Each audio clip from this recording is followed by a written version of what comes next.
Waves ceaselessly and gently wash the shores of this small, beautiful island of about 2 million people and a distinctive flora and fauna. Situated to the north of the peninsula, the island of the betel nut, Pulau Pinang, or Penang as it is popularly called, is part of one of the 13 states of Malaysia.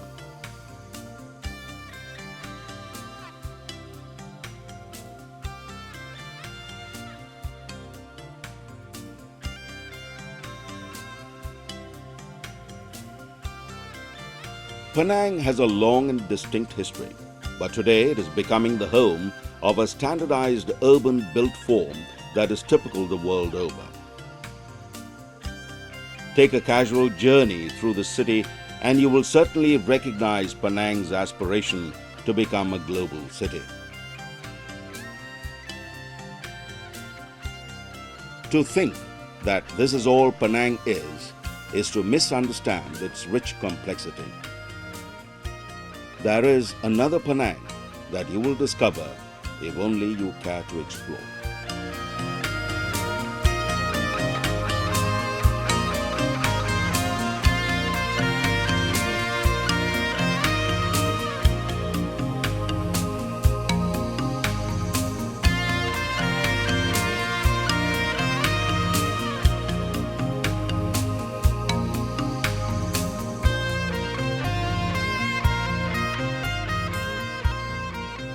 Georgetown, the capital of Penang, is the home of some of the oldest colonial urban buildings in the country. The inner city secretes a living and breathing culture that gives Penang a distinctive local identity.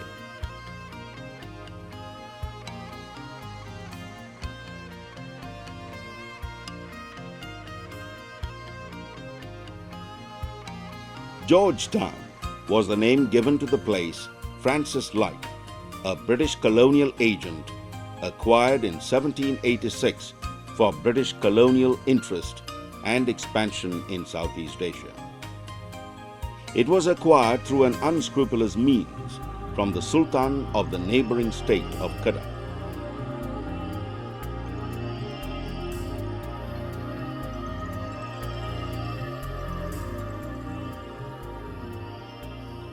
Georgetown soon became a liberal port, bustling with commercial activities, attracting all kinds of people from a number of regions and ethnic groups. Trading, tin and rubber helped build Georgetown. Soon, a distinctive colonial urban built form developed, immensely influenced by the spatial and architectural cultures of the Chinese people who had come to settle on the island as traders or coolies. Most of these Chinese were Hokkien speaking.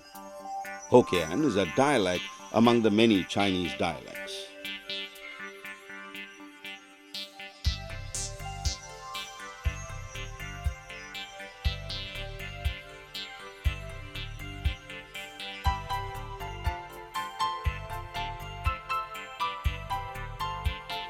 A careful examination will soon reveal that the urban homes followed many principles of sustainability with regard to use of natural light or the use of natural cooling techniques. Many ethnic groups came to live in the Georgetown area. Our Chinese, Armenians, Burmese, Hokkien-speaking Chinese, Thais, Tamils and many more ethnic groups added to the rich cultural diversity of the place.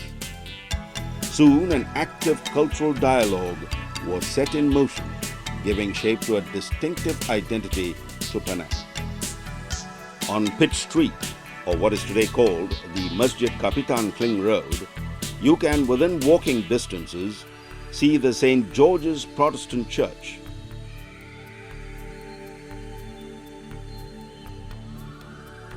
The Goddess of Mercy Chinese Temple,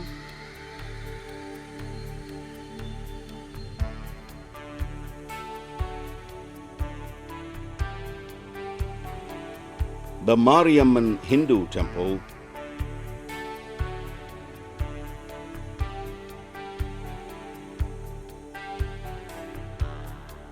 and the Kapitan Kling Mosque.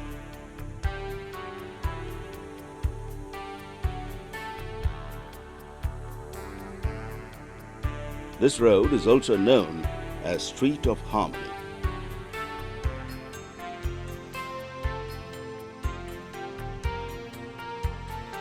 Cultural institutions sensitive to the present concern of sustainable development have taken root in Georgetown. For instance, the overseas Hokkien Chinese have developed the Kongsi, a term that has now become a part of the nation's vocabulary. This means a partnership or governance through partnership. Through careful and communal recovery and reinvention, it has the potential to contribute to a caring, democratic institutionalization of a community.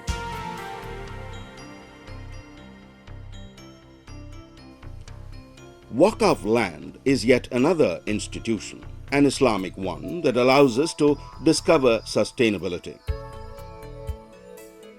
The predominantly Tamil Muslim Waqf land in Georgetown has its roots in the notion and practice of sustainability.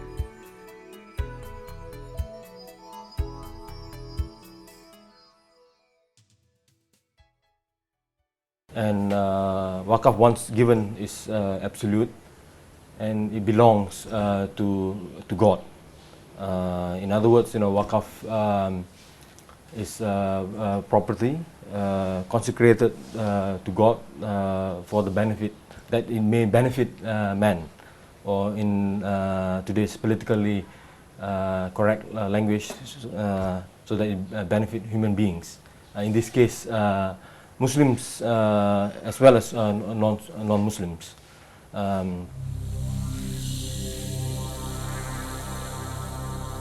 First principle of Waqf is that Waqf should be protected and preserved. In other words, it should be conserved. The properties, Waqf properties should be maintained in good order so that it can generate income, continuous income to maintain the Waqf. So this is the first principle of Waqf. In this way, Waqf is a form of sustainable development. So from the point it is endowed, it should be able to sustain the community for generations. In fact, Waqf is forever. This is the Muslim alternative to sustainable development, or if you like, it's the Muslim perspective of sustainable development.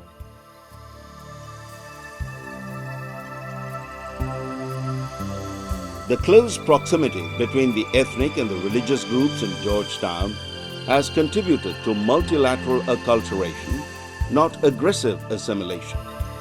This process has led to the presence of cultural hybrids. This Dato Kong shrine, for instance, is the outcome of an active negotiation between Chinese and Malay Muslim religious culture. Such an institution that combines Islamic symbols within a Chinese shrine is politically incorrect in modern Malaysia.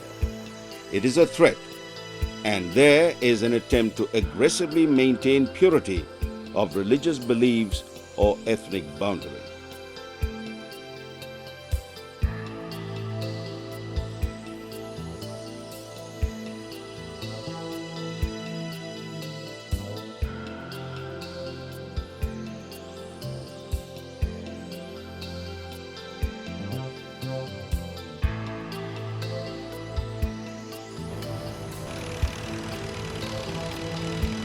In today's world, this construction activity is a popular image of a purely growth-oriented development. The socially and ecologically irresponsible market is characterized by many unsustainable practices. This process is threatening the continued existence of both the natural and cultural heritages of Penang. Like many cities around the globe, unsustainable development is jeopardizing the survival of Georgetown and its cultural identity.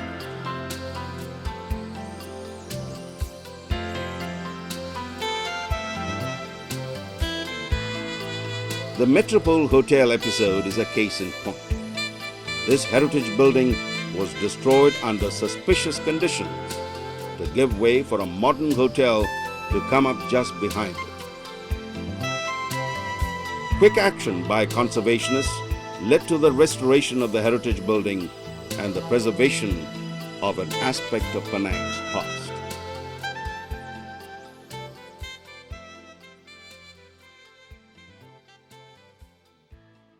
Hotel Metropole story is symbolic of what went wrong in Penang. You see, when conservation issues occurs, you have the power and politics and money at the other end, which is opposing conservation. And in the case of Hotel Metropole, you have a case where a historical building, which is very important, and it was taken over by a group of politicians ruling Penang, and they just came and demolished it without the knowledge of the people of Penang. In fact, there was a legislation, or what you call that, it was classified as a heritage site. We should not be torn down. But the politician, the power that be, with the money developer behind it, just came and did, just on Christmas Day, within one night, they demolished the whole building.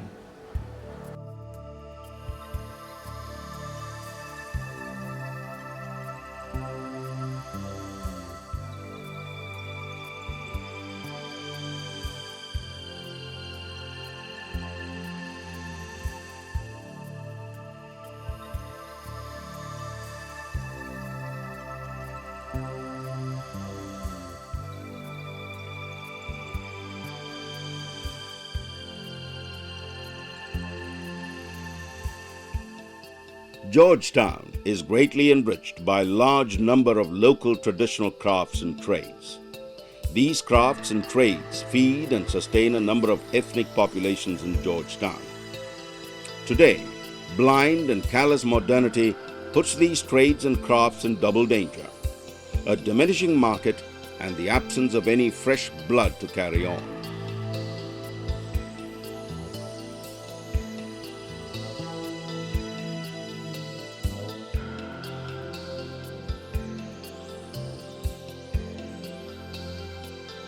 Decision makers are yet to wake up to the fact that these trades and crafts can be reinvented with little imagination and support and made to satisfy modern and postmodern sensibilities.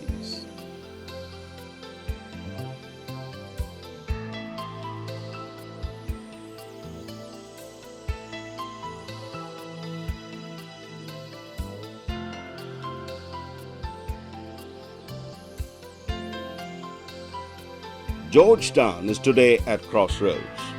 For many, it has become a central part of the debate on sustainability on the island.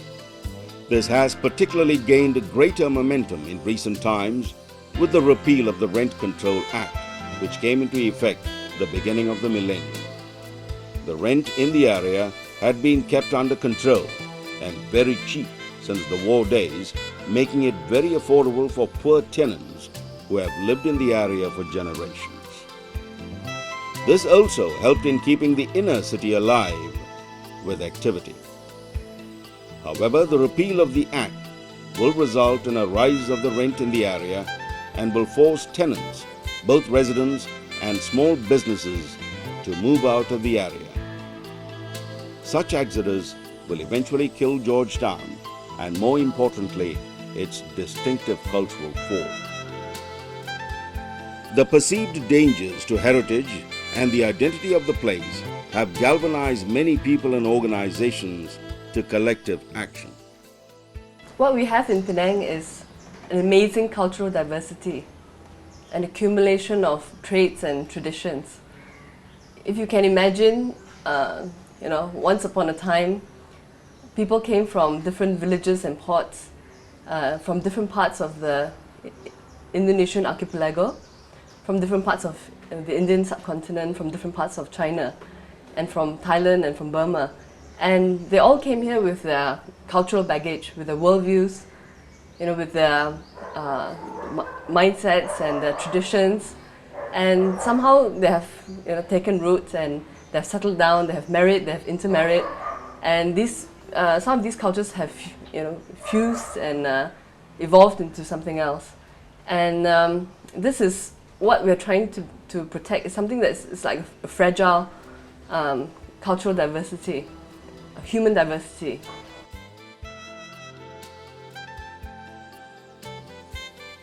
In the forefront of the fight to protect and promote the value of heritage is the Penang Heritage Trust, an NGO initially formed with a conservation focus.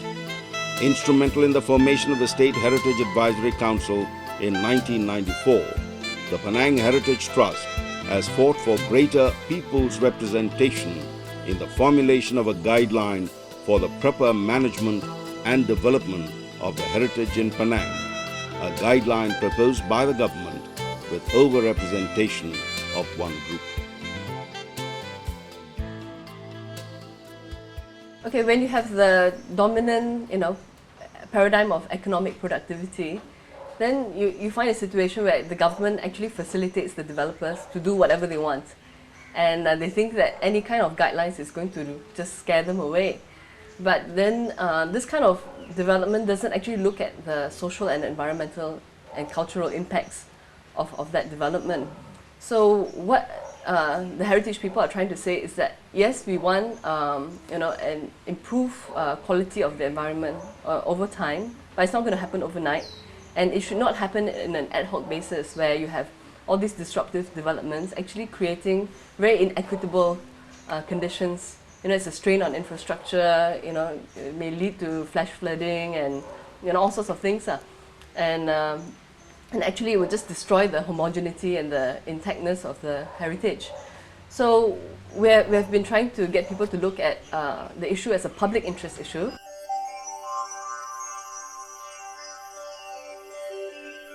The sort of, I feel that the stakeholders, have been very unequally defined, so that the developers seem to have a lot of say. And we are trying to get other stakeholders to speak up, so that the developers they are just one of the stakeholders, they're just one of the group. And when you balance their interests against that of everybody else, then it is heritage that's going to benefit the most.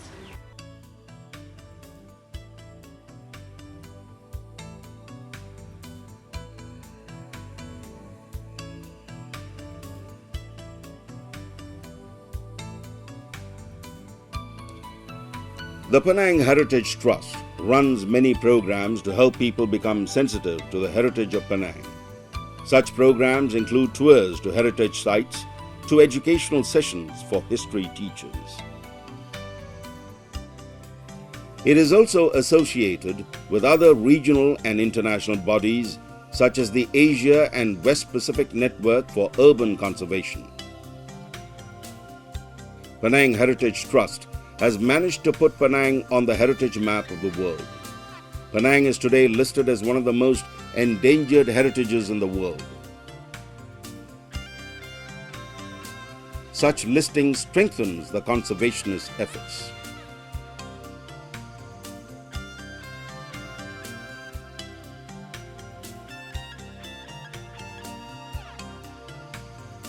Another organization, Save Ourselves, in short a self-explanatory short form, SOS, has come into existence in January 2000. Working with a human rights focus, SOS is a coordinating body that offers to protect the rights of poor tenants who face the possibility of being evicted because of the repeal of the Rent Control Act.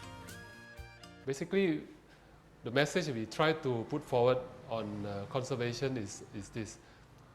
The official view on conservation tend to look at the conservation of heritage in terms of the conservation of isolated single monuments. The preferred way is more or less to gentrify the one or two selected buildings and the purpose is for upgrading them into upmarket cafe, restaurant, or museums and so on. The ultimate purpose is for the tourists. So this point of view could become quite destructive in the light of the repeal of rent control, because those developments I mentioned to you just now can probably only affect a few of the heritage buildings in Georgetown, but they are actually altogether something like 12,000 of such houses in Georgetown. So it affects it in a number of destructive ways. The most important of which actually is the rising of rental after the repeal of rent control will drive most of the residents out. They number about 60,000 in Georgetown. So when the community is gone, actually the culture could no longer be sustained.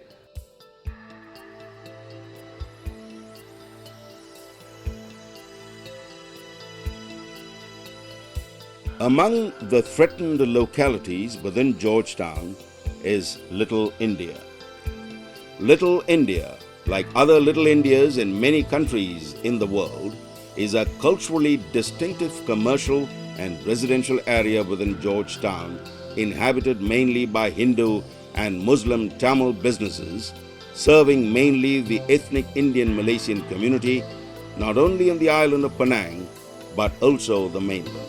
The repeal of the Rent Control Act will certainly affect the area adversely and change the character of Georgetown and Penang as a whole. Or Little India may just disappear. The fight to protect and promote the heritage of Penang is sustained by a parallel but interrelated larger movement in the state of Penang. Thus, while Penangites are fighting to conserve Georgetown or revitalize it, the Socio-Economic and Environmental Research Institute, the state government's think tank, is involved in an initiative called the Sustainable Penang Initiative. This initiative is part of a global movement emerging from Agenda 21, and it seeks to achieve sustainable local governance practice.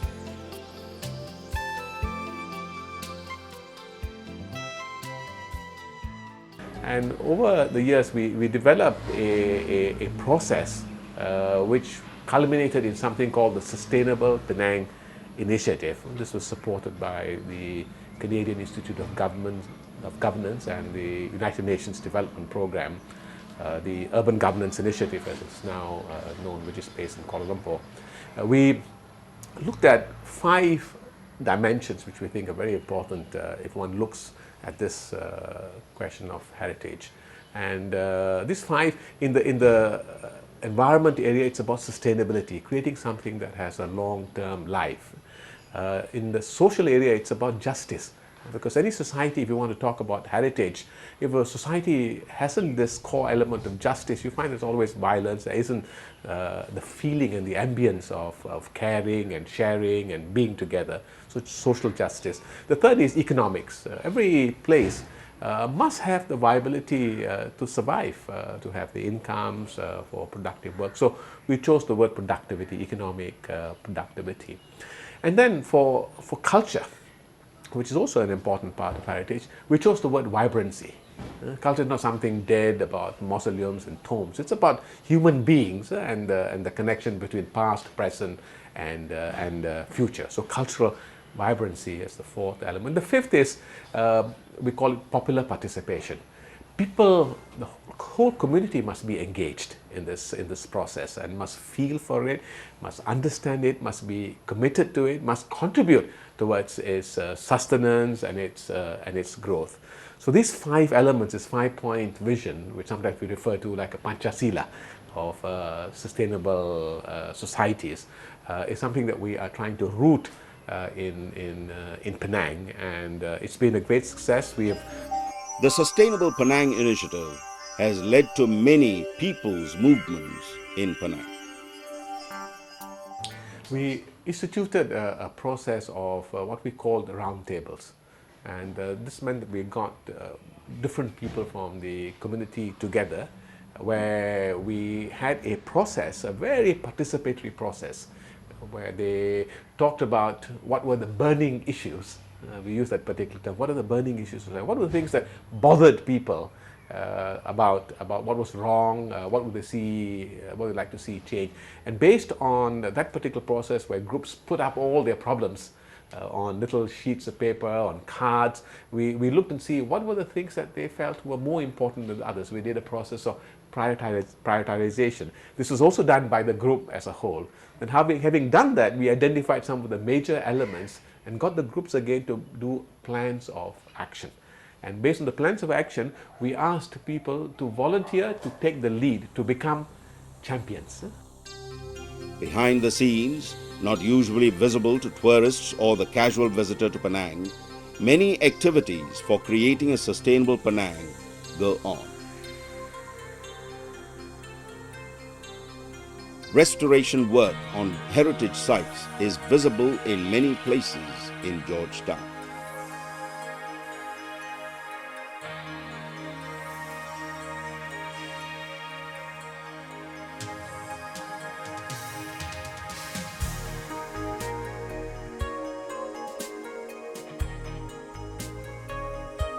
The garage is a conservation-friendly adaptive reuse of once a car showroom.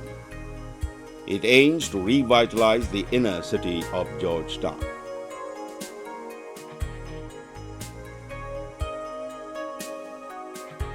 At 100 Chintra Street, you will find a mini cultural museum that takes you to the interior of a turn-of-the-century home of the Baba Nonya community, a hybrid ethnic community found in Penang and a few other places in Malaysia that has accommodated the ways of the Hokkien Chinese and the Malays. Architect cum artist Hu Cheong Jin believes that his single most important inspiration comes from being close to heritage, the building and the people. He spends time sitting on roadsides creating artistic record of this heritage.